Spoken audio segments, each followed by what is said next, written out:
Yeah, so the issue for me these days is, Celeste, in case you don't know, not a doctor, I'm just a breathing educator. So anything that I say is just from a breathing educator viewpoint. It's not a medical advice. So Okay. yeah, just want you to know that. I've been being a breathing teacher for 32 years now. So bring a lot to the table in terms of my experience, and also feeling incredibly validated these days as the doctors start to teach what I've been teaching for a long time. They're getting on board with what I'm teaching. So um, yeah, so the major, as we recover, um, the thing that we're going to have to pay attention to is really, I don't mean to be pessimistic, but we have adapted to not having clean water by drinking bottled water. We've adapted to not trusting protect all the food that we receive, so we go to organic. And the truth is we if we come off of COVID and the world goes back to the way it was before, we're not guaranteed that it will, but the United States has already reversed 100 air pollution standards. So there's no standards on emissions that keep us healthy. We're dealing with an air quality in the world as we go on in our age that's not safe. It's not safe. The World Health Organization has already categorized air as cancerous. So it's a very unsettling thing to know that the thing that we count on mostly is not going to be is not healthy. And so what we have to learn how to do is we have to learn how to adapt to these realities of the air. And so, masks in China and Singapore and Hong Kong, they're an everyday occurrence. In India, people wear masks all the time. That has nothing to do with the virus or no virus. They're wearing, that's one of their um, adaptabilities is to wear masks. They put air filters in their noses, little screens inside their noses to keep the air out. And so we have to be aware of how we best take care of our breathing so that we move into the next phase of both the virus and pollution and coming off the virus, how we can best take care of ourselves. So that's really the focus today, as well as if you did have the virus, how you would recover from it. So to see if there's any questions around that, because let me just say this. I'm going to share a screen here with you now. So jump in anytime, because Les, I can't see you if you raise your hand, but you can jump in anytime by just calling out if you want to. Okay, I will. Want to ask a question, just so that you can. So yeah, so the biggest susceptibility that I see, and this will be true in the future too, is the air pollution. And Carol, you've heard a bunch of this before, but I'm trying to language it in ways that are new to you. That 91%, moving up to 95% of the world's population does not have clean air to breathe. So what does that mean as a consequence of not breathing clean air for a long period of time? And Celeste, we're lucky here in Vashon. We have a lot of clean air here, but it means that your lungs are compromised. It's like, what do we know about smoking? Smoking brings in tars and all kinds of debris into our lungs. Well, so does air pollution. So, if somebody who's living in a city with heavy air pollution, if they got dissected in their lungs, they would find them to be black internally. So that's why originally, I think what happened when we're talking about people over 60 being susceptible, more susceptible to the virus, had to do with the fact that people over 60, and I've seen articles on this, but it was my own theorizing as well, that they have been breathing the air pollution the longest. So their lungs were already the most compromised. And not only do the lungs get compromised, but the second biggest compromise, or the first biggest compromise from air pollution, is the heart. So so that's 9 million people a year, close to 9 million people. It moved up from 7 from 2 years ago, are dying from air pollution a year that is recorded. We don't know about the people who die at home, who don't get involved with the doctors, who maybe die from other reasons other than lung or heart, like pancreatic cancer or any of the other cancers. We don't know whether those people are being counted as victims of air pollution.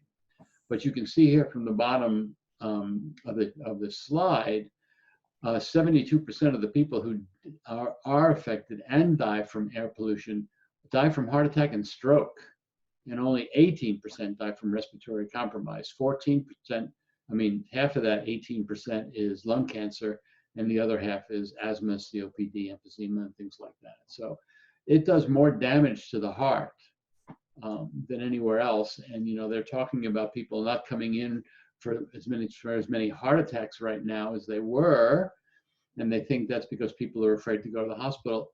I may want to hypothesize that since the air is cleaner, less people are being affected in their hearts, so they're having less heart attacks. It's a possibility, right? Because I know I read a study that in 48 hours in Singapore with a group of people who had air filters and a group of people who didn't, within 48 hours, they already were seeing inflammation in their heart and their vessels in 48 hours of breathing without an air filter. So, pay attention to that. So what we're going to cover today is a little bit about how to learn how to breathe from an easy, deep place inside ourselves where we're not efforting to breathe, and we're learning how to use our nose for breathing almost all the time, bringing in a posture that helps the ease of movement, the diaphragm, making sure the tongue is at the right position in the mouth, and breathing with a relationship to gravity, up the downward pull and the upward lift, and also reducing airway resistance so the air comes in easier with less effort so we're not struggling. A very important piece right now, especially with people who wear masks. It's all over the newspapers and the articles and people calling me, I can't breathe inside of the mask. What am I supposed to do? I'm wearing, it's too hot. I get headaches. And it's true. And learning how to breathe from a deep place. One of the reasons they get headaches, I found out, is some of the people who put it behind their ears, a full day of wearing a mask behind your ears has been really causing a lot of headaches. The other thing is that when you're breathing inside a mask, there's a lot of CO2 buildup, a lot of carbon dioxide buildup inside the mask, and a lot of heat. So that can also make you feel groggy, not, a little cognitively not as sharp as you normally would, and struggling for breath, because when there's too much carbon dioxide in the air, it's hard to get the oxygen out. So underneath the mask is difficult, especially for all day. So nose breathing is essential. You breathe through your mouth as often as you eat through your nose. So we're speaking here that the mandate is the nose is for breathing and the mouth is for eating.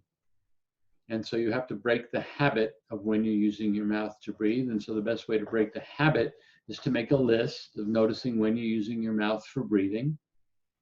And when you do, make a note of that. And then when you start that particular thing again, like if it's washing the dishes or going to the mailbox or exercising or whatever it is, you go, this is when I normally use my mouth for breathing. So in this moment, I need to think about that and use my nose for breathing, right? And the other is that you pace your activity levels. So if you find yourself moving too quickly and you're reverting to your mouth breathing, you have to slow down your activity level. Because just think of it in terms of the air pollution and the virus. Every time you breathe through your mouth, whatever's in the air goes right directly into your lungs. When you breathe through your nose, at least it gets a chance to get filtered in conditions so the lungs are receiving a little bit cleaner air than you normally would breathe when you breathe through your mouth. So it's essential when you're outside. So even while you're exercising, Celeste, you may not have seen this picture, but the woman on the left is picking up a gold medal after running a quarter mile. She's the fastest woman in the world. And you can see that she's ran that whole quarter mile with her mouth closed. While the woman on the right is really struggling to get across the finish line, breathing through her mouth. I'd rather be the woman on the left, nice and calm and easy in her body and just right on focus. And then there's a swimmer, of course, is swimming with his mouth closed also. So major benefits of the nose. The nose is the guardian of the lungs. I'm try if I can disappear this. Is it a full screen? Can you see? You don't see my stop share. Okay. The nose filters 0.5 microns and above, and the human hair is about 50 microns. So it filters a lot of stuff, the nose does. It doesn't filter smoke and it doesn't filter viruses, which is why we're wearing masks. There's a really great article called, let's see if I can pull it up for you, called, I'm going to get a pen. yeah, I'll show it to you. This is a really wonderful, oh, snap, reload. This was by a woman, I think it's a woman, Erin Brombaugh, The Risk and Know Them and Avoid Them. And you can look it up on the internet, it's all over right now. And she's great, I think it's a woman. She talks about how many particles of the virus you need to get infected, what a sneeze puts out in the air, what a cough puts out in the air, what a regular breathing puts out in the air, how long you have to be in a room to pick it up. Really good information. And one of the things that she said that was really a very startling thing is don't go into a public bathroom after somebody else has been in there, at least for 5 minutes, and better not, because they're usually not ventilated. You don't know if somebody sneezed or coughed when they were in there, if they were sick or not. You don't know, when you flush the toilet, there's a lot of aerosol that comes off the toilet. So public bathrooms are a really bad place to be in right now. So if you want to look up this article, it's really great. I may post it in the link when I give it to you, when I send you this copy of the slides. Okay. Great. Yeah, that's a really good article. All right, so it regulates the temperature of the air to the lungs. The lungs only like body temperature air. It regulates the humidity of the air to the lungs, and it produces antibacterial molecules. And nose breathing also produces nitric oxide, which reduces inflammation and has been known to have antiviral effects. Reduces anxiety and promotes the use of the diaphragm. And the way it reduces anxiety, we'll see that in a minute.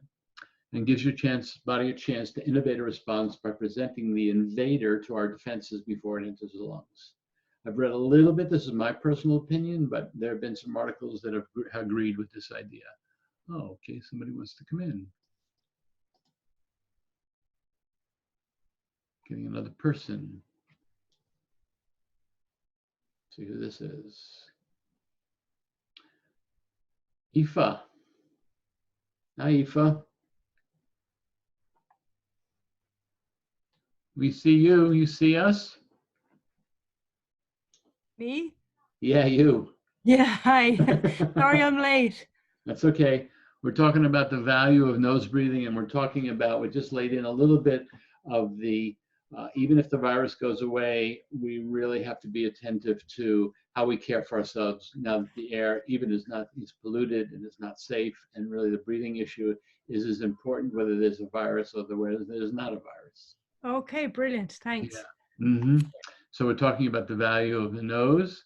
So what you want to do is, under all circumstances, you want to avoid any kind of hyperventilating. Hyperventilating means breathing through the mouth at a fast pace. And sometimes, hyperventilating is usually considered when somebody's panting, but in the Buteyko world, it's called hidden hyperventilation, where your mouth breathing, your increase of your usual breathing rate, your chest breathing, your shallow breathing, and your gasping, and your frequent yawn and sigh. Frequently yawn, oh, that's not good grammar, I have to fix that. Frequent yawning and sighing and belching. I'll fix that later. All right, so here's the thing, the simple way to remember this is that carbon dioxide regulates the distribution of oxygen. Some of you have heard this from me before. But too much carbon dioxide, like under the mask, not good. But the body regulates the amount of carbon dioxide it releases on every breath, and it regulates that really well when you're nose breathing, because 2/3 of the load of carbon dioxide stays in your sinuses, and so you breathe it back. So carbon dioxide, in its proper balance in the organism, regulates the distribution of oxygen. So you need to be fully oxygenated. Your immune system, all of your health is dependent upon being fully oxygenated. That means the cells are well fed and well nourished and can operate at their maximum potential for health. When you hyperventilate and you reduce the levels of carbon dioxide, the normal levels, the standard levels that the body is meant to have, then oxygen distribution slows down. So it doesn't come out of the blood. It goes to the blood, but it doesn't come out of the blood.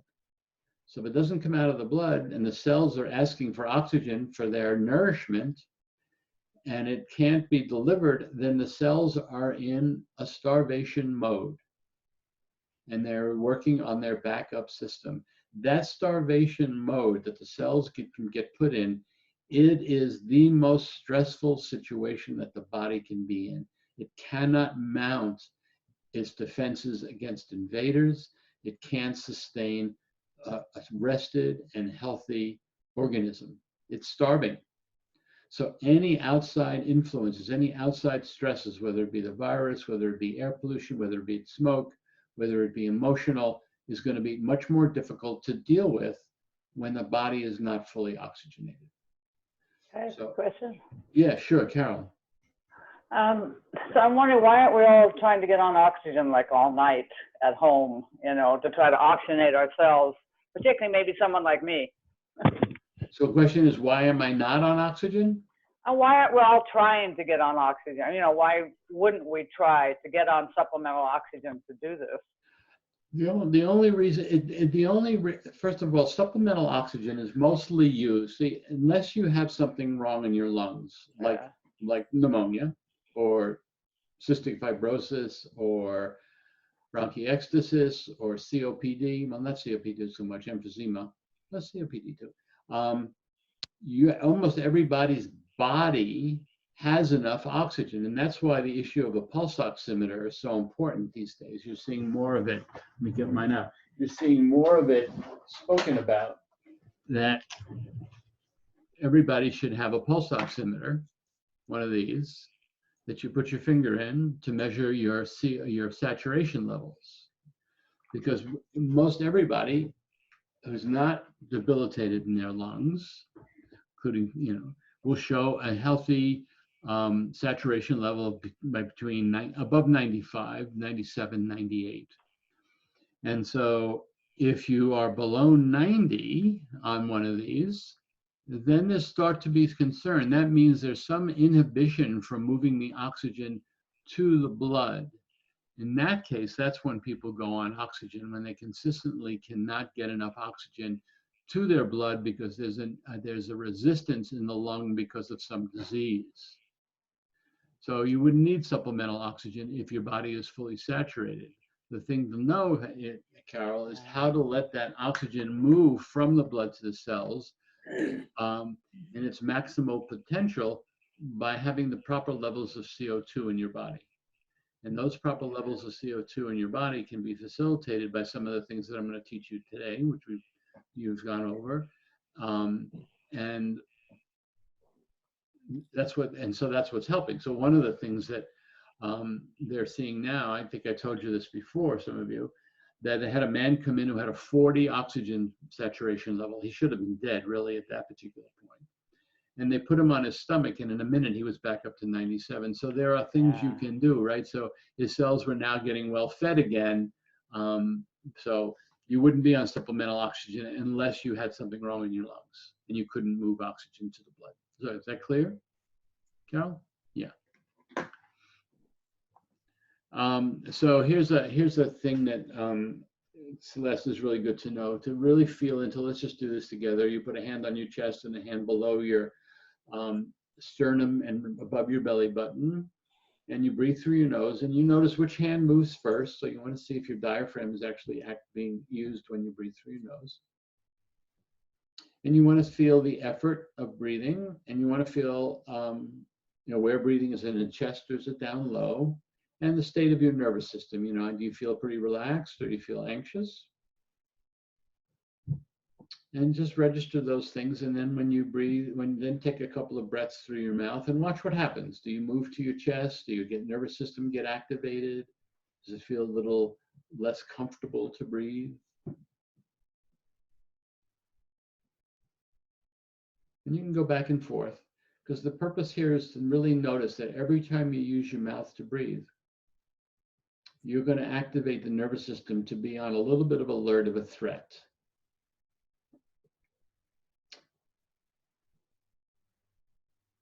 So this is what can create ongoing anxiety, is you're constantly using your mouth for breathing during the day. And your nervous system starts to get a little activated and activated and activated. And the next thing you know, you're breathing in your chest. You're not getting the maximum nutrition of the air you're breathing. And you're feeling on edge. and you start to worry. And worry is a symptom of anxiety. And sometimes that worry and that symptom can be ameliorated, made less than by switching from mouth to nose breathing. Can you all feel that? I feel it a little. A little. Yeah, so that's just 1 or 2 breaths is all you would feel is a little bit. So you just want to notice that, yeah, when I breathe through my mouth, I do get a little activated. I do get a little charged up, and that's okay. And then, you know, you use that energy for a moment or two, and then you go back to nose breathing. But if you stayed mouth breathing all day, then you'd feel it a lot. Do you notice, Celeste, that when you close your mouth and go back to your nose, you kind of settle down a little bit? I do. Yeah, isn't that amazing? Yes. Okay, good to know, right? Mm-hmm. Okay, good. All right, that was just the instruction. So we want to talk about posture, and Aoife's an expert in posture. She's been proning now for weeks, haven't you, Aoife? Right, and it's been useful, hasn't it?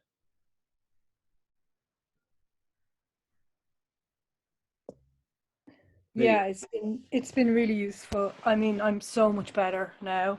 Uh-huh. But that was the huge tip. That was so helpful because I just moved over onto my belly and it was like an instant relief. Not always instant, but it would come soon enough, you know? Yeah. It really pushes the air to the back of the lungs where there's more lung and you can get more breath back there. Yeah. Yeah. It's good. I'm glad that was so useful to you. Yeah, So, it really was. Yeah, so that whole idea, Celeste, because Carol's heard some of this too, is don't sleep on your back ever or rest on your back if you're not feeling well. You reduce 40% of your lung function, so you're making it hard to breathe when you're on your back. Yes, I remember you saying that at the chamber meeting. And the very next day on the news, they were saying how they discovered some way to heal so many patients in New York, and that was by proning. I know. I wish they would talk to me after I told them that months ago. Yeah, you could have. All right. So this is a good sitting position. So if you have to lie on your back, which I wouldn't suggest even if you were not feeling well right now, you have to put your knees up. But this is the sitting position that maximizes the opening of the lungs. So you're not collapsed in your front body where your belly is pushing into your lungs, but you're really letting the whole front of you be open so that the diaphragm has the best chance to work. And your feet are slightly spread apart. And that gives you a good solid base to accept the support that's underneath you. And with a good solid base and support underneath you, the inflation of the lungs is easier. There's more ground. And that was sort of the topic of today, to feel into when you sit in this position and you exhale, you can feel that you are less buoyant and more in touch with the weight of you.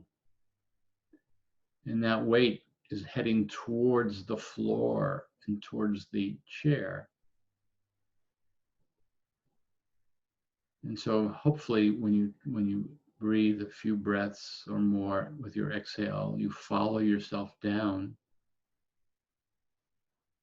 And at some point you say, yeah, I can just stand, I can just rest here. I can just let my body rest here without trying to pick it up. In other words, the question is, how well can I receive this support that I'm getting? You know, since teaching this class, this particular part of the class, I am so much more on an everyday, moment to moment, living from feeling connected to my support on the ground. I never have felt so much of that in my entire life. I'm somebody who tends to move up into their upper body and go into their mind too much. And this constant awareness of my relationship to my support and gravity has really grounded me and took me out of a lot of fear and worry. I'm just really so grateful. I was telling my wife that this morning. I think, you know, I'm just overjoyed about this new relationship I have with gravity, because I feel so much less anxious. And I grew up in a really difficult household, so I was anxious a lot from childhood. So I'm just saying that it's a developing relationship to become intimate with. How can I feel that support underneath me, accept it, and let myself soften any of the tensions that maybe pull me away or keep me from really letting myself just be rested in gravity, like any dog or cat knows how to do without thinking about it, right? You could come along with a shovel and pick them up because they're so supported. And that's good, Aoife. You know, put your head back there and let your head be supported by gravity. And you'll just find that your lungs will just go, yeah, man, I just like that. I can have an easier time inhaling when I'm not being held away from gravity, right? Yep, Aoife's our expert inquirer today. It's amazing, right? So yeah, so I'm working with a client right now who came out of one of these programs, and she's really learning how to develop a relationship, and she's finding that it's takes its time, but little by little, and you begin to trust that it's okay to rest. It's okay to rest, and that's one of the biggest things I think that's happened besides the unemployment and people's desperate need economically and stuff, is that we're not in our usual routines right at the moment, and there's more time to just maybe take a little bit better care of ourselves.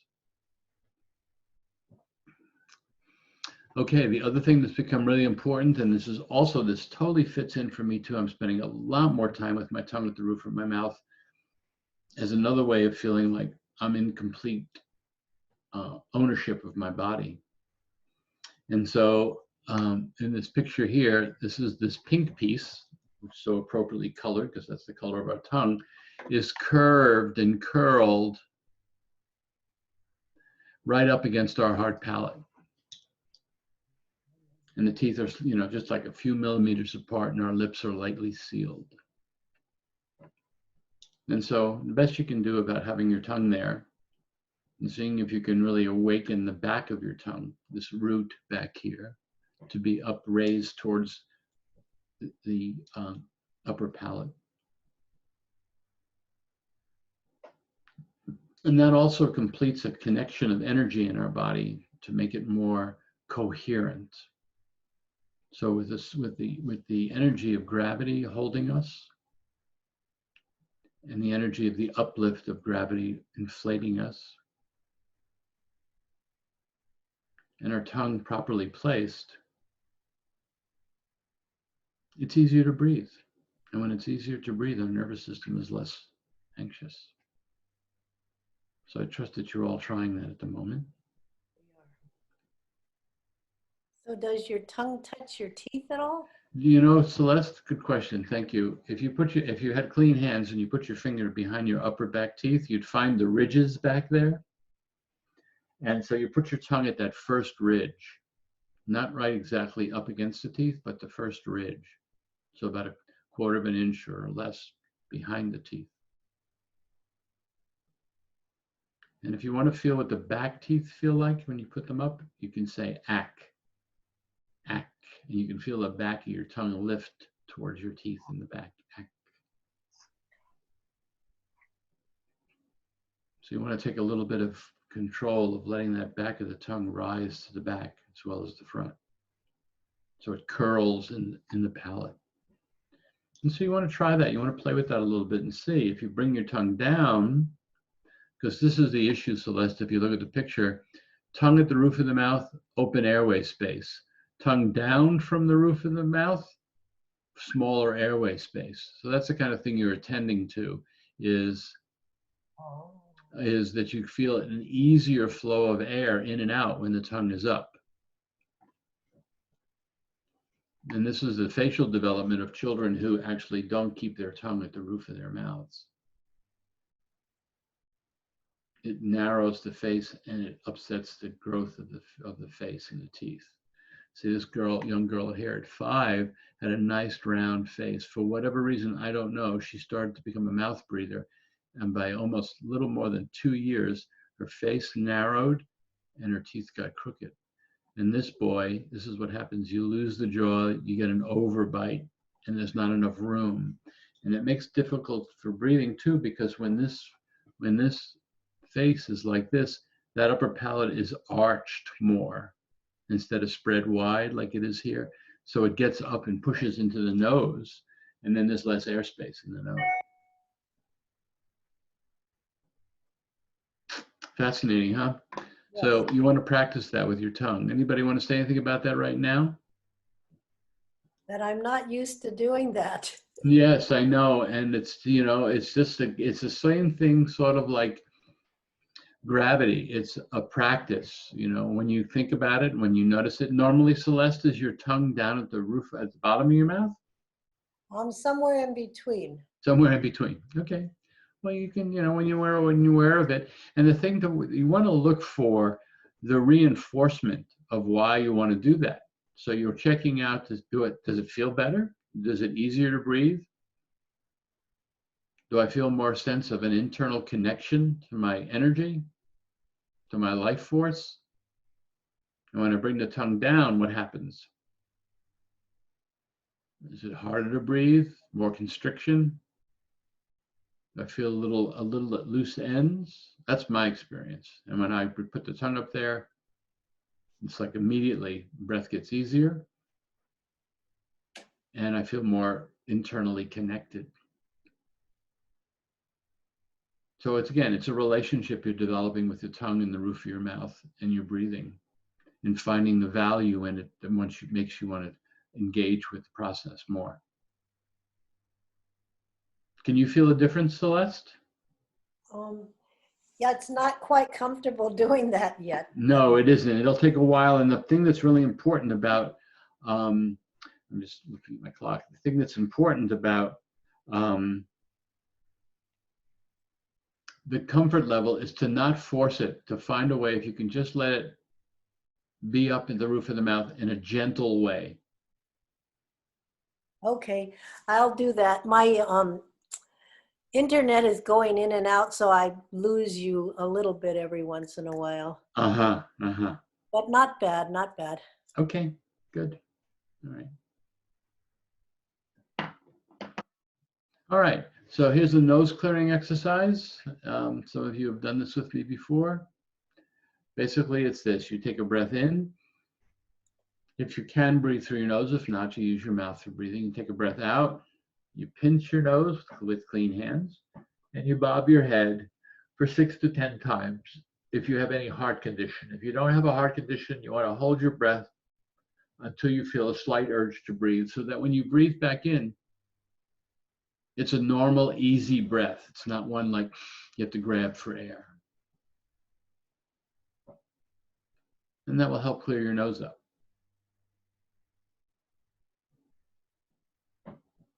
All right? Mhm. So the thing is, Celeste, just so you know, you will get a copy of these slides so that you can go back over this material that's written here if you have forgotten anything, and you'll get a recording of this talk so that you can review it if you need to. Okay? Oh, thank you. Sure.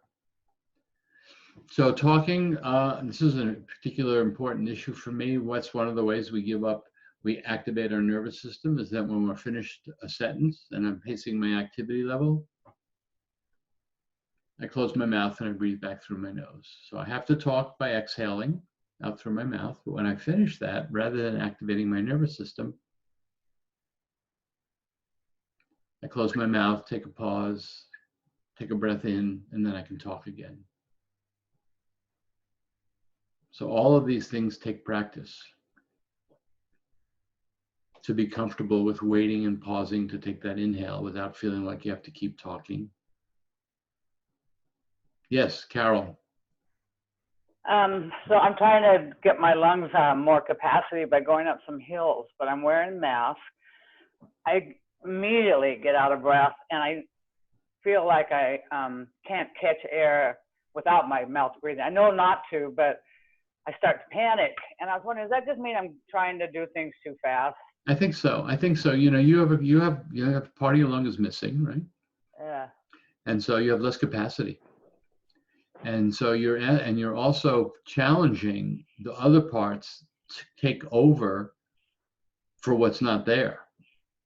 And so they're Okay. having to work extra hard to take over that. So, you know, you can go up the hill and it's like I mean, I'm going to go back a little, Carol. It's riding this edge right here to understand how much capacity I have that really feels like it can power what I'm trying to do. If it begins to feel like I have to work too hard to keep this pace that I'm doing, then you should change the pace. Okay. Because if you move slow enough, then you'll be able to fill your lungs more. Yeah. But Right. if you're It's grabbing fine, for yeah. air, if you're grabbing for air all the time, then no, you can't. Okay, great. Okay, I certainly know the difference since working with you. Well, I was Yeah. grabbing for air all the time before. Yeah, and All grabbing right. and even the description of what you're speaking about grabbing for air. You know, you can just in the words of it, it feels like it's already constricted, right? It's like it's not a relaxed, open inhale. I'm grabbing. Yeah. Yeah. So you're not going to get what you need. She's not grabbing. This woman's grabbing. This woman's not grabbing it at all. And nor is he. He's Yeah. in his regular rhythm of breathing, and she has, of course, tremendous training, but she can feel, I know this from my own experience as a swimmer, she can feel her capacity. And that with being quiet in her body and breathing through her nose, she can use that capacity to its fullest and know how much she can push on it. And of course, it's supplying more vitality because she's not hyperventilating and she's harvesting a tremendous amount of carbon dioxide to move a tremendous amount of oxygen, which increases her vitality. So Okay, slow it great. down, That's really Carol. helpful. Yeah. Yeah. Okay. Thanks. Yeah. Okay. All right. So this is the kind of, this is the lung space here. For those who don't have a clue what one's lung space looks like, and you can see how big they are. They're darn big, right? They come up above the clavicles, even though this person's hand is up. The lungs are up above the clavicles, and they come all the way down further in the back than in the front. That's why there's more lung in the back than there is in the front. And they have this potential to fill in this space in here.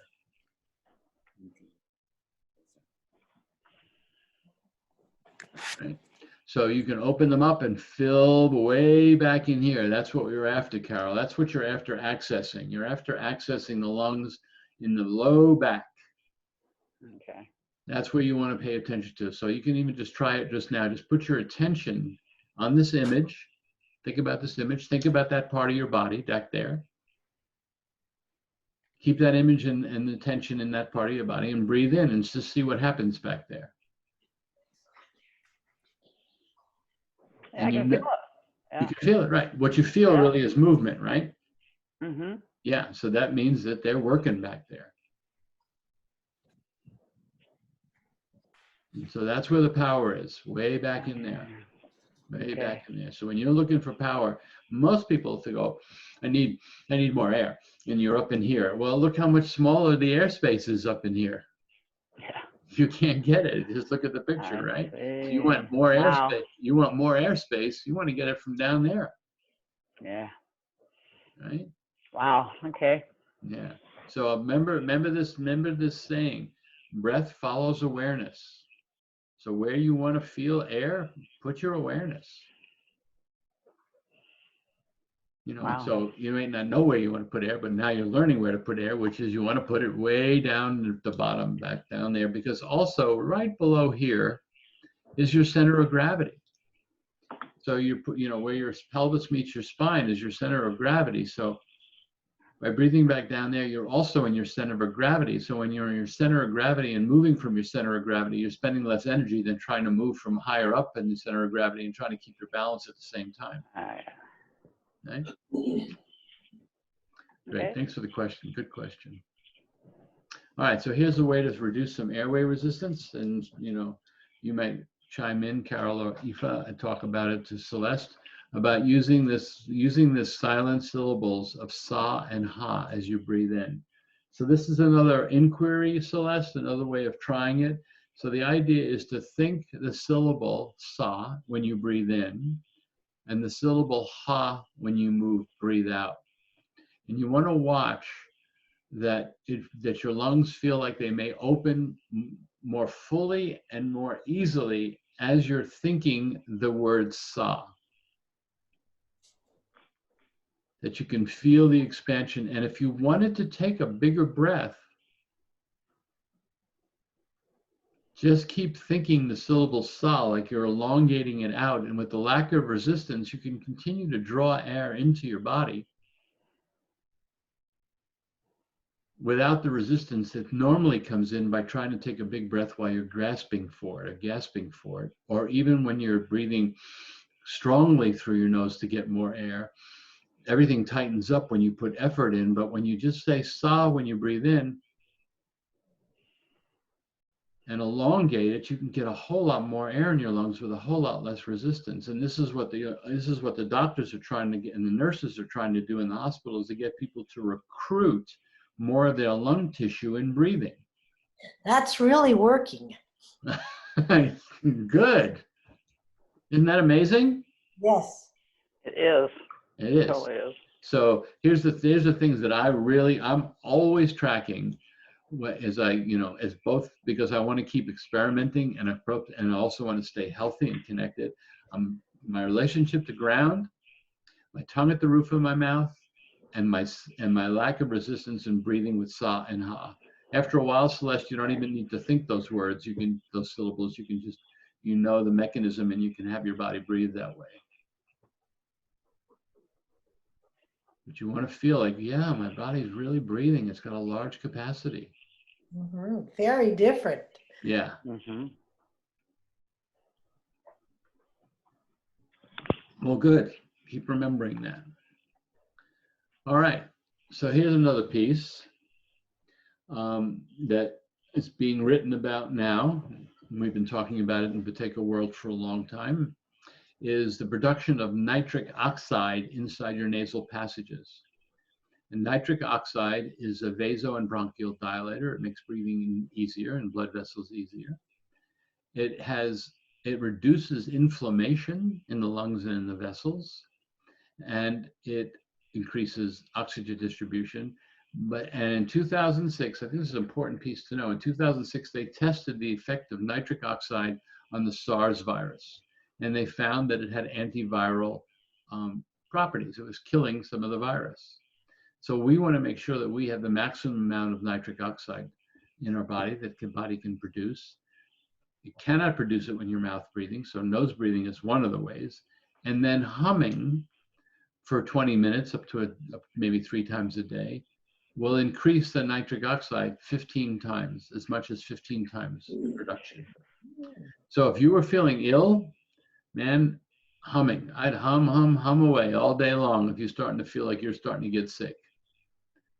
Wow. Hum as many tunes as you could find, or no tunes, and just make the sound of and just see if you can do it. If you can't do 20 minutes, if it gets too boring in 20 minutes, 10 minutes, do 5 minutes. Just get as many hums in there as you can over a period of a day to increase that nitric oxide to give your body the best chance to fight any viral infection. Will it work? I don't know, but it's worth a try. Okay.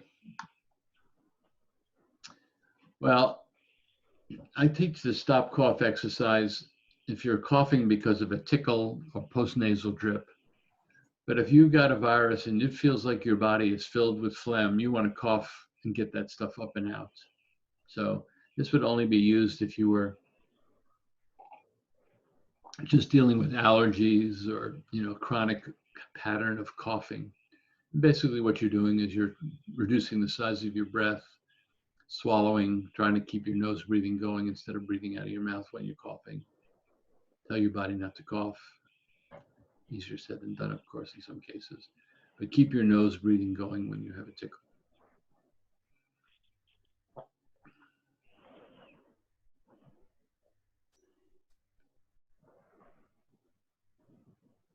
You trying that, huh, Carol? Yeah. Because you do a fair amount of coughing, huh? I think I'm hoping it's allergies, but yeah. Mm-hmm. Yeah, you can tell the difference. I mean, the cough from the virus supposedly is, an unrelenting dry cough.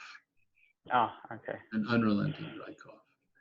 Oh, good. Okay. And I don't know, I'm glad I don't have the virus. If I had it, I would be trying this. And I don't know if I have 3 or 4 or 5 friends who've had the virus.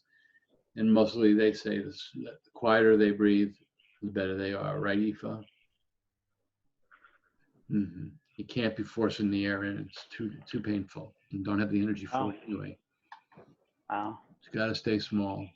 Small but full. Like you can stay really small in the volume of air that's moving and the speed the air is moving in. When you say sa on the way in and just draw it out, the air comes in real quietly. Not a lot of volume at once, but you can keep that in-breath going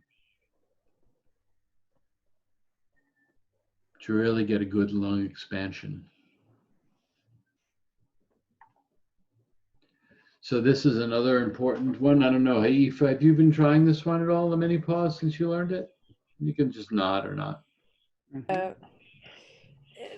Not as much as the Saha, and no, it's the short answer. Okay. The Saha, even just breathing with the nose instead of the mouth, I did practice that.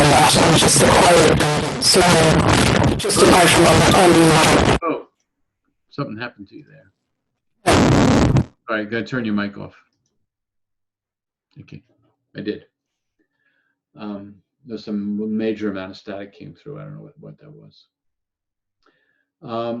Carol, have you been trying mini pause? I have, but what happens is I make myself kind of anxious by trying to pause too long. So Yeah, I have been trying. Is 5 seconds too long for you? 3 seconds? I can do 5 seconds, but Well, you shouldn't do more than 5 seconds. It's 3 oh, to I 5. shouldn't. Oh, okay. I'm getting No. mixed up with the other one where it says try to get up to 10. Okay. No, that's only for asthmatics anyway. Okay, I'll write that down. Yeah, that's only for asthmatics. So this is one, if you're feeling ill, Celeste and everybody else, down at the bottom, you'll see if you're feeling ill, you can do 100 of these in an hour, 3 times a day. Like one every third breath, or you take some toothpicks and 100 toothpicks, and every time you do one, you move it to another location. And basically, it's really simple. You breathe in and out through your nose. At the end of your exhale, you pause for 3 to 5 seconds, and then you breathe in and out through your nose again. And so you can repeat that. You want to always use it after a cough, a sneeze, a yawn, or a sigh, because that means that in a cough, a cough travels at 50 miles an hour, a sneeze travels at 200 miles an hour. Wow. Just a little tidbit. And so all 4 of those are just a decrease in a CO2 level. And so to help your body come back and regain that little bit of CO2 you gave off in a sneeze and a cough, you close your mouth, breathe in and out through your nose, and then hold for 3 to 5 seconds. And that brings back that CO2 level real quickly. And it also, the thing that I noticed is sneezing, coughing, yawning, and sighing are up energy. They bring me up into my chest. And so using the mini pause brings me right back down into my belly breathing. Oh, yeah.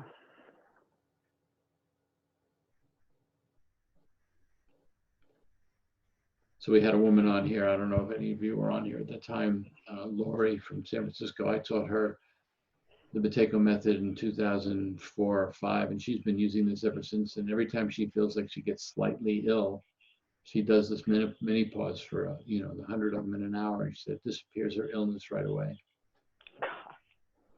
Yeah, So whether for the virus, I don't know, but it is a big immune booster to get all that extra CO2 moving and get more oxygen distribution throughout the body as a way of helping your immune system fight any invader. Very important. So how many times can you do that in a row? Well, I wouldn't do it in a row. I would do it like 1 every other breath or 1 every 3 breaths. Oh, okay. If you were feeling ill, otherwise just do 1 or 2 in a row if you sneeze, cough, yawn, or sigh. Okay. And then it says here, if you want to use them before bed, because you usually have a nighttime stuffiness going on in your world, then you want to do like 1 a minute for 10 minutes before you go to bed. Okay. Okay.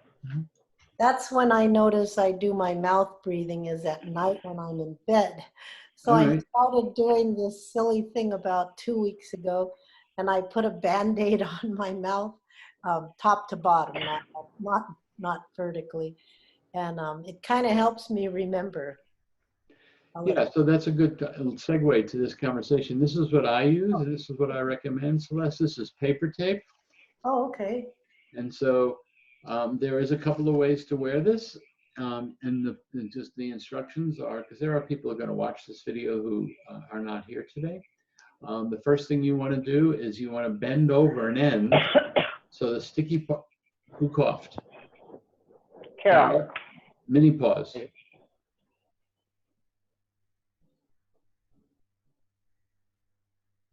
Okay.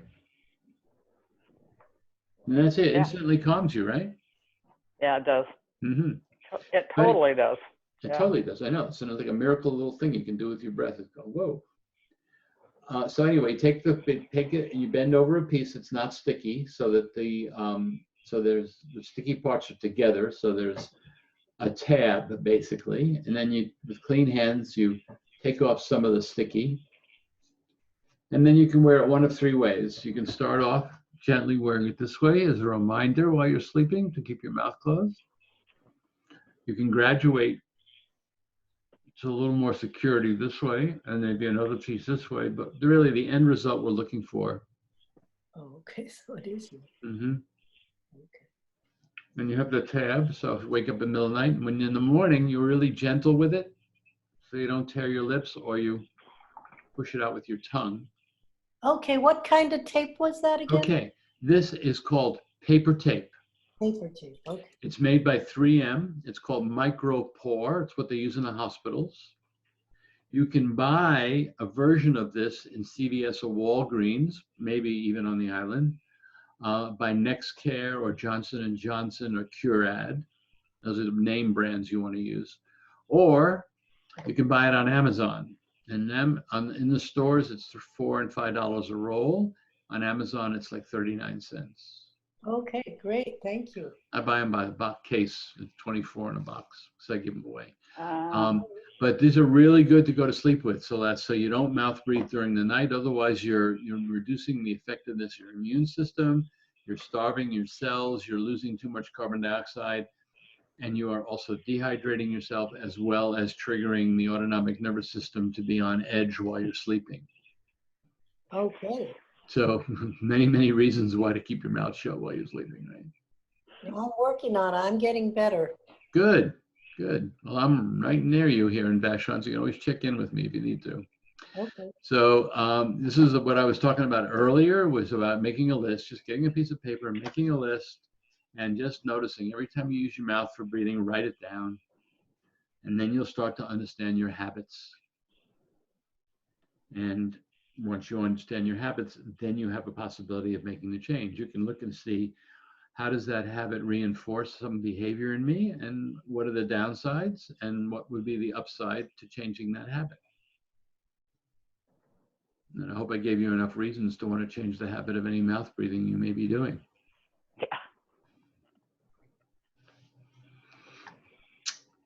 Okay. So you want to practice this quiet breathing that we're just talking about, the sa and the ha. Here's the thing you want to do. You want, in terms of great habits, you want to reinforce the good habits and notice the ones that don't feel as good to you. So if you spend 5 minutes at a time, maybe every hour, at least 5 minutes every hour, breathing with the sa ha in relationship to gravity, you go, wow, that's really nice. I get quieter, I get more settled. And so you start to notice that. You start to notice the effects, and you like the effects. yeah. And then you go about your day, and you kind of start, and you sit down for a minute, you know, my God, I've been breathing fast, I've been breathing hard. It doesn't feel so good. So then you go back and practice. So you're starting to get an understanding of the difference between what feels really good in breathing and what feels not so good in breathing, so that you can begin to spend more of the time in breathing in ways that really help you. And most people think, well, I have this to do and that to do, but I can tell you that you get more done with less effort when your breathing is calm and relaxed and you're not running from pillar to post. And you do less damage to yourself, less hurting yourself, less making mistakes. It's a form of mindfulness for sure. But you're breathing well. And so by let's see, what's the word I'm looking for? You know, having a practice intermittently out throughout the day teaches you the difference between the different styles in your breathing, and then you can start to make the choice of which one you want to spend more time in. Besides the fact that doing it for 60 minutes a day is also helping reset your nervous system and your breathing rhythms to a more natural rhythm. So you can make a little chart for yourself, and you know, every time you spend 5 minutes in it or 10 minutes, you make a check mark, and you can see how many you do in a day.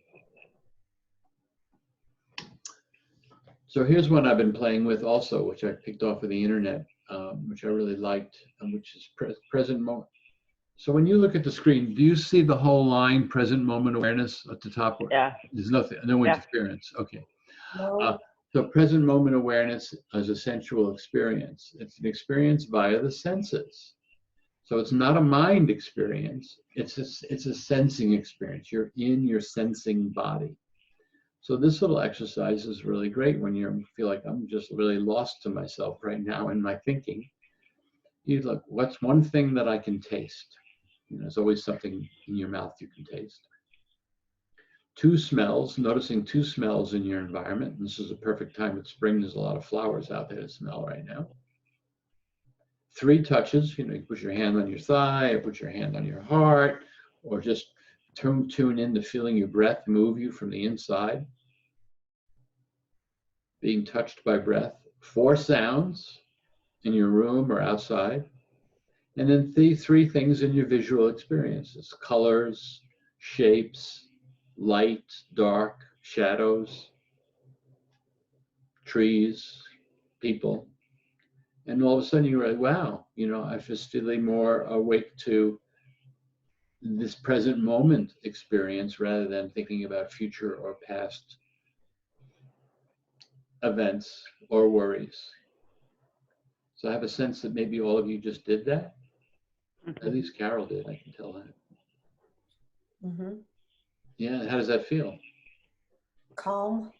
Yeah, because really right now when you're in your senses, you can really sense, is there really a threat in the atmosphere? Generally, for most of us, no. But if we're not thinking about, well, we're worried about the economy, we're worried about the virus, our body doesn't know the difference between a imagined threat, even though those can seem pretty real at the moment, or one that really is physically threatening in the moment. So when we turn back to our senses and there's no real physical threat right here, right now, it can soften us down a little bit, keep ourselves a little less wild in ourselves. Yeah, okay. And here's one, I'll come back to that one. Here's one to strengthen your diaphragm when you're feeling like you have enough air to do that.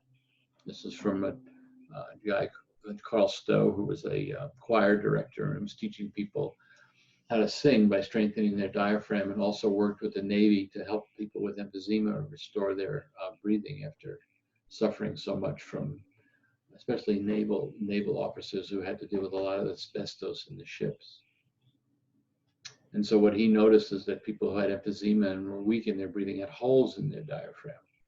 The diaphragm's a muscle, so he believed if we strengthened the diaphragm and build up that muscular tissue, then they would have a better chance at breathing. And he proved it right. He was very successful in rehabilitating emphysema patients, veterans.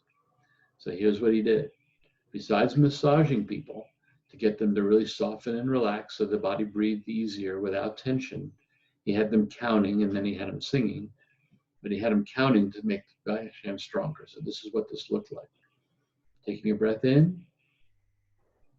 1, 2, 3, 4, 5, 6, 7, 8, 9, 10. 1, 2, 3, 4, 5, 6, 7, 8, 9, 10. 1, 2, 3, 4, 5, 6, 7, 8, 9, 10. 1, 2, 3, 4, 5, 6, 7, 8, 9, 10. 1, 2, 3, 4, 5, 6, 7, 8, 9, 10. 1, 2, 3, 4, 5, 6, 7, 8, 9, 10. 1, 2, 3, 4, 5, 6, 8, 9, 10. 1, 2, 3, 4, 5, 6, 7, 8. You know, Robert, I've been trying, am I muted? No. I've been trying that, and I didn't realize that we take the breath in. I thought we exhaled and did it, and I could hardly do it at all. Oh, so yeah, no, that's too much work. Easier. So maybe if your slide says, you know, inhale first and keep it. Inhale and use that breath that you inhaled with to power the exhale to say those numbers. Okay. So last time I taught this class, I was able to go to 10. Today it was 8. So, you know, it varies.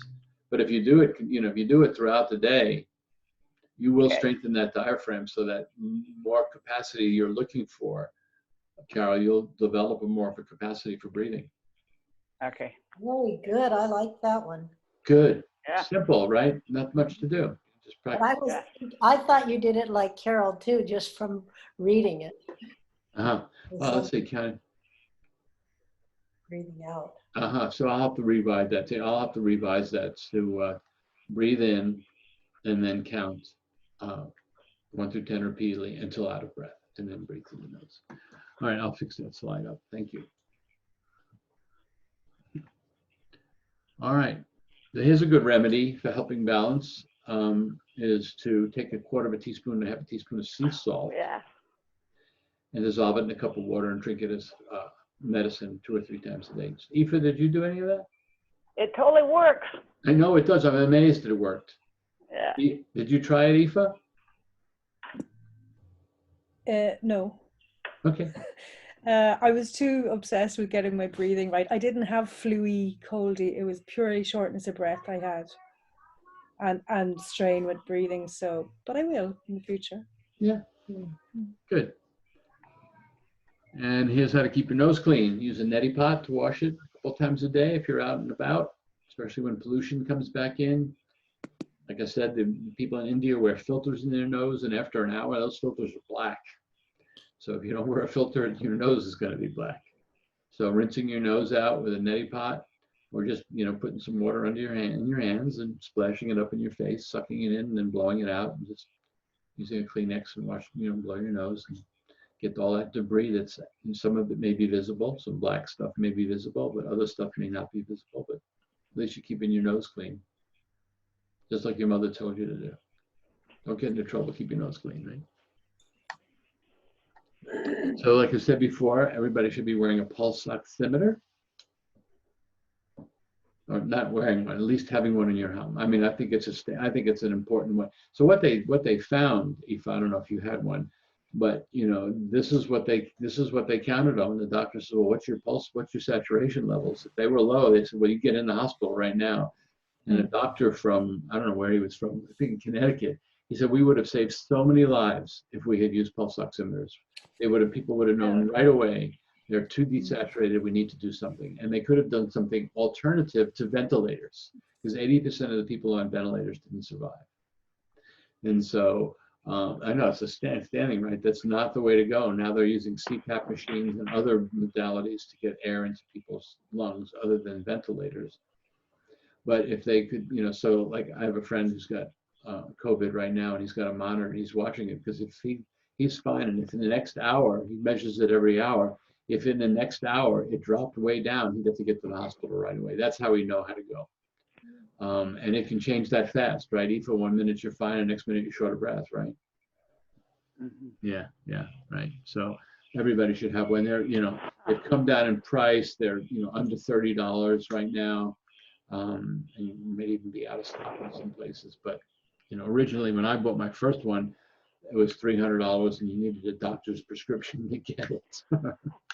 But now you can just get them. So this was an interesting slide that came across my screen the other day, was a little bit about what we can expect in the long term. This is from a breathing association that I belong to. And so we look at it, we see the first wave of immediate mortality and morbidity of COVID-19, high first wave.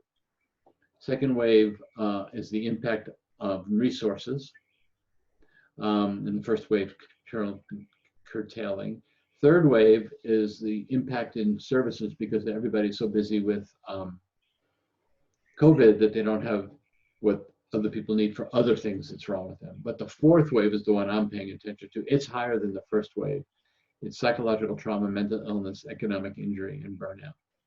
And that's what we're going to suffer. I mean, what are we up to? We're up to almost 15% unemployment here in the United States. That's the rate of unemployment in 1930 in the Great Depression. That's the same rate of unemployment as the Great Depression. So this is going to be a long-term consequence. And we don't know what's going to look like when we open restaurants and things, that people are actually going to be able to afford to go to restaurants or go shopping, and they feel safe enough to go back. So, and I think this is my personal opinion, the fact that the air is threatening to us right now, it underlines a tremendous amount of anxiety that we as a species, other than with human consciousness, we don't feel safe if we don't have the resource. It's like, where's the air to breathe? Where's the water to drink? Where's the food to eat? On that down note. So, Carol, you and I and Celeste here, I don't know if you got this issue, but we got fires up here in the Northwest. And so you have to be careful. So, when those N95 masks become available again, buy them. Don't count on your bandana. When there's a fire up here in the Northwest, you need the mask. You can't let any smoke in. And you should have an air filter. It has a HEPA filter and a charcoal filter, and maybe ultraviolet. You want to kill. The reason the charcoal filter is because charcoal filters do smoke. HEPA filters don't do smoke. And you want to get one for HEPA because HEPA does viruses and small particulates. And ultraviolet kills bacteria in the air, but you're hard to get one with all of them in there. And for us up here in the Northwest, if you want to keep your windows open most of the time, so your CO2 levels in the house don't raise too much.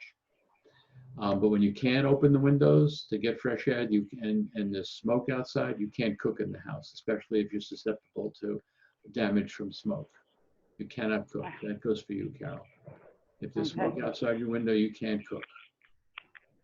God, I wish I knew that when we had the fires up in the meadow. Jesus. Yeah. Okay. And everybody, I think, should have an air monitor.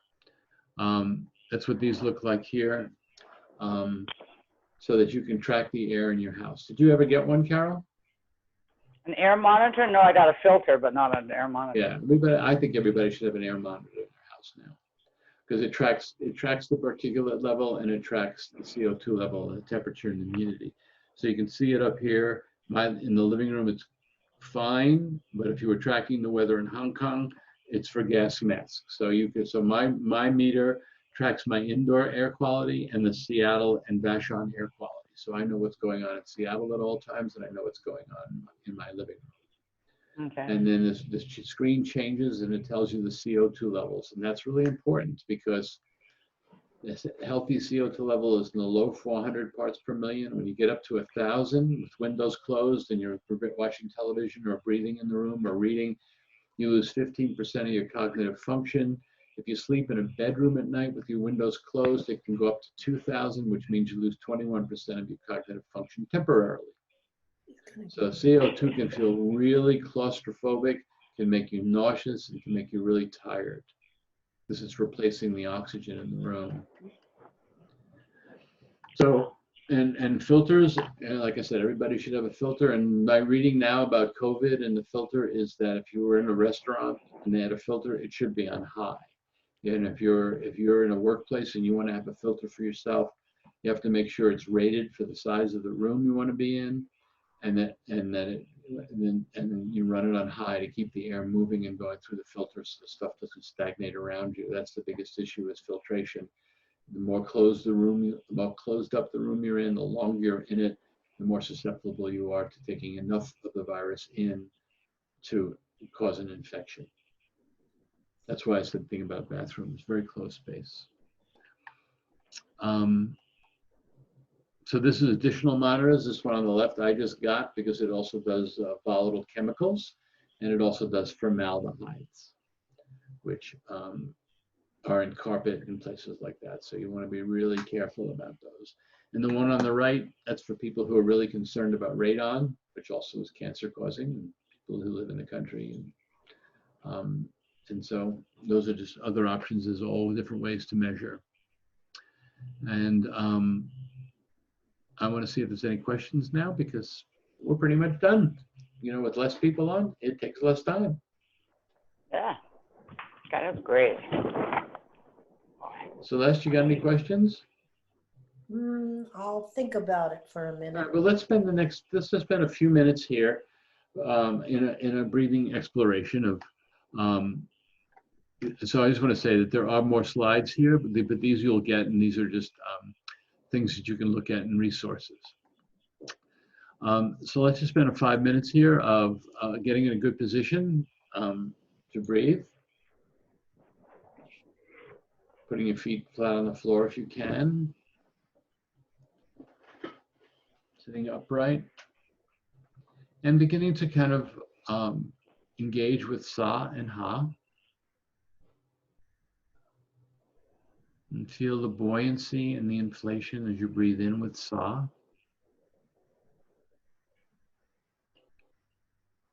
And as you breathe out with Ha, notice the downward movement of your body as the air buoyancy comes out.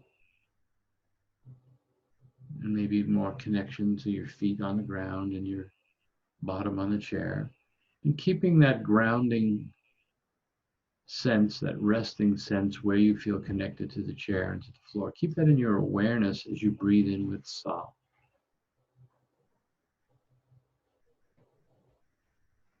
Then as you breathe out again, noticing again the support you receive and what tension may rest down into the support from your shoulders or your neck or your eyes or your throat. Some little release where you maybe feel your body just let the tension go. Keep that new engagement of where you are resting and support in your awareness. And taking a breath in with Sa. So you're learning how to breathe while resting.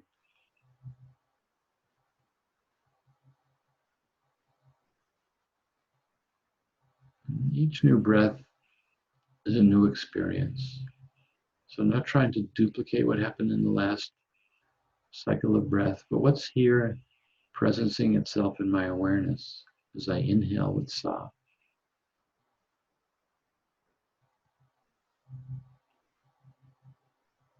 And as I exhale.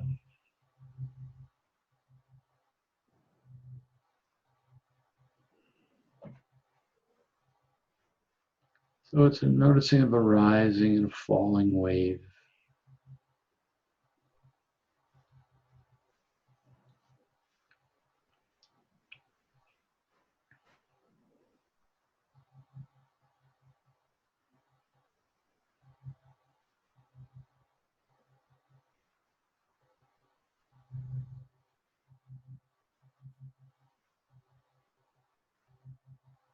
The breath is a wave.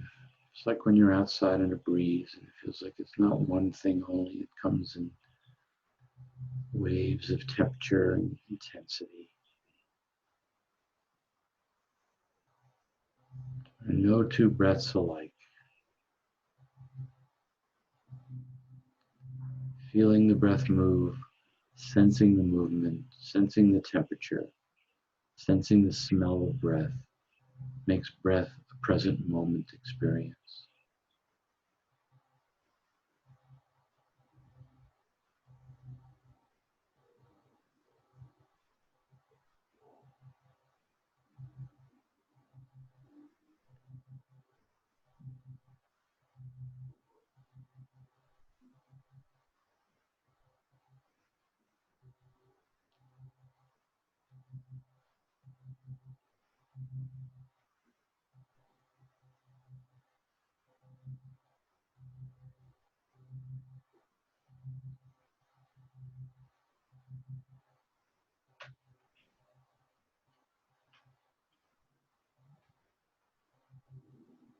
So there may be incremental relaxations in your body. Every time there's an incremental relaxation, just notice how the next breath feels.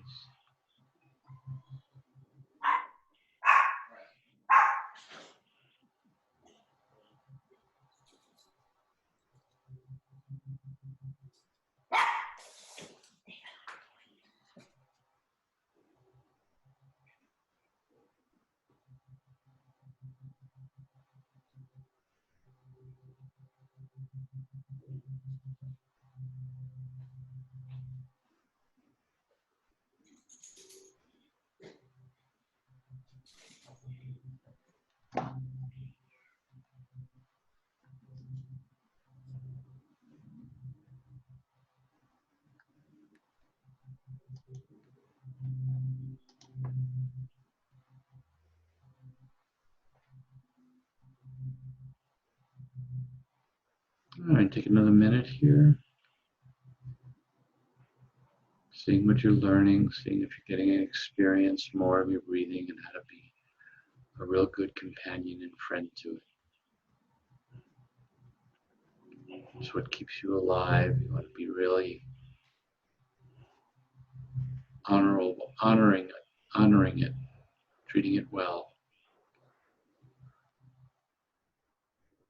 Keep it in the heart as a sacred phenomenon of being human.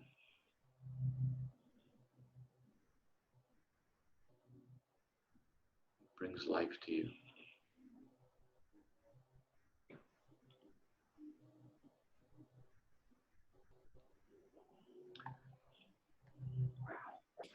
All right, there was one more thing. So before I go on with that, how was that? Was that good for you, Carol? Oh my God, it was wonderful. I could totally feel how much easier it was to, how, I don't know, calm I felt or oxygenated I felt with each relaxation, how different the next breath was. It was really wonderful. And I have realized since working with you that doing this, I was struggling all the time to breathe. And I was really not terribly interested in sticking around because it was too hard and you lose everything, Mm-hmm. And now I've been wondering how to work on my anxiety with all of this. And it's all about the breathing. Yeah. It's amazing. Yeah. Yeah. Thank you so much. Yeah, and Celeste, was that good for you? It was very good, except for my son walking in and our dogs barking I and heard that. That's okay. worrying about it bothering you. But actually, it really cleared up one of my nostrils. The right side just got so clear also, and I felt so calm. That's great. Yeah, it's sometimes I think about nostrils clogging up as a message from the body. It says, "Will you slow down? We're gonna clog you up so you can't breathe so fast." And then when you breathe slower, things clear up. Right, and I do need to slow down. Oh, good. Oh, good. So this one exercise I skipped over, I wanted to come back to, and this is an exercise for anxiety or asthma.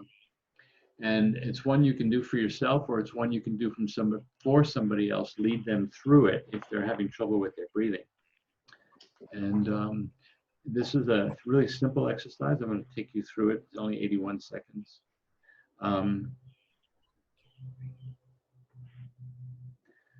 And basically what you're doing is you're breathing in. This is when you're really struggling to breathe.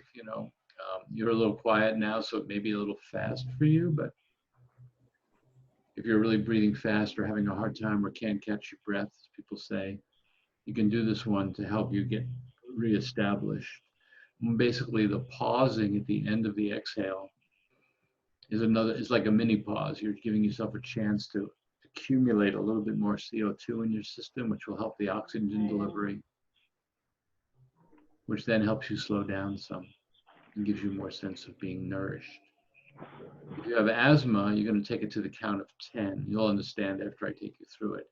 But just for anxiety, you take it to the count of 6. So that's why I said to you, Carol, it's just for the count of 6. So let's try this together. Okay, Celeste? So just follow my instructions here. I'll say breathe in, breathe out, and suspend. And I'll count the number of seconds we're suspending so you know where we are. And then I'll say breathe in and breathe out. Okay? Okay. All right, here we go. Take a breath in, out, and suspend. 1, 2, in, out, suspend. 1, 2, 3, in, out, suspend. 1, 2, 3, 4, in, out, suspend. 1, 2, 3, 4, 5. Breathe in, out, suspend. 1, 2, 3, 4, 5, 6. Breathe in, breathe out,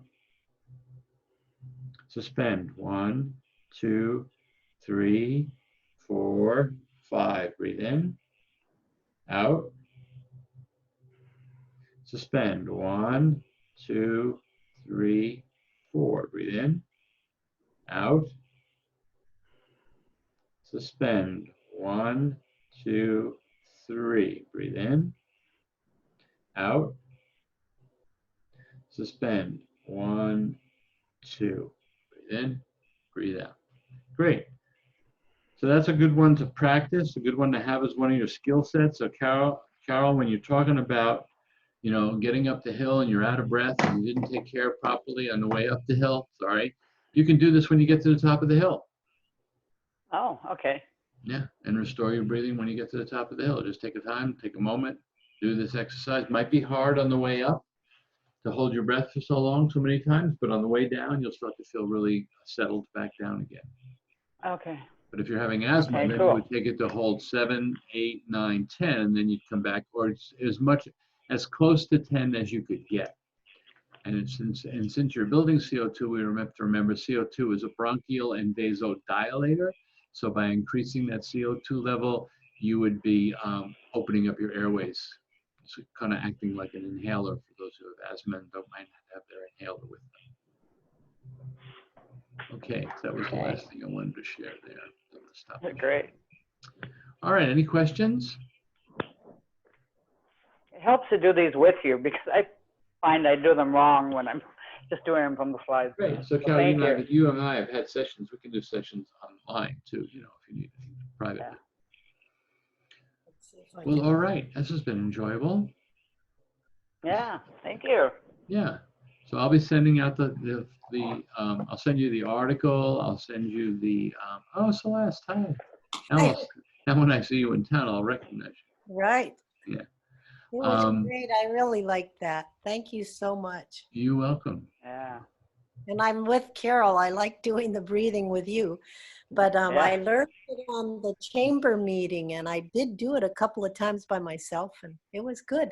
Oh, good. Yeah, I'll do one next Sunday at 10 o'clock. If you want to join me again, we'll see Yeah. what's happening by then.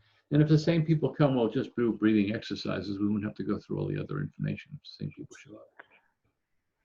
Oh, that'd be great. Okay. Yeah. Cool. All right, watch for my email. Have a Okay. good Mother's Day, you guys. Okay, Yeah. we will. Hope to. All right. Take care. Thank you. All right. And Thank you so much. yeah, get in touch if you need some help. Write me a letter if you have any questions or email if you have any questions. I'm very available right Okay. now. All right. Okay, great. Thanks, All right. Robert. Sure. Take good care, Bye, everybody. Carol. Bye. End meeting for all.